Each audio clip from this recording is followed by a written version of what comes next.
Last call to place your bets. Anytime now, race number 10. All set now, ready to race. Race number 10 here, Santa Ana Park.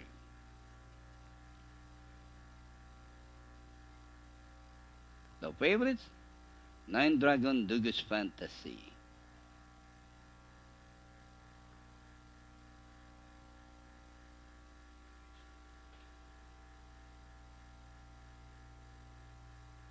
Anytime now.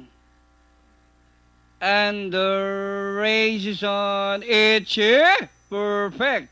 From the outside, Dragon May Ice Storm. Racing on the outside is Lever Action, followed by Dugus Fantasy.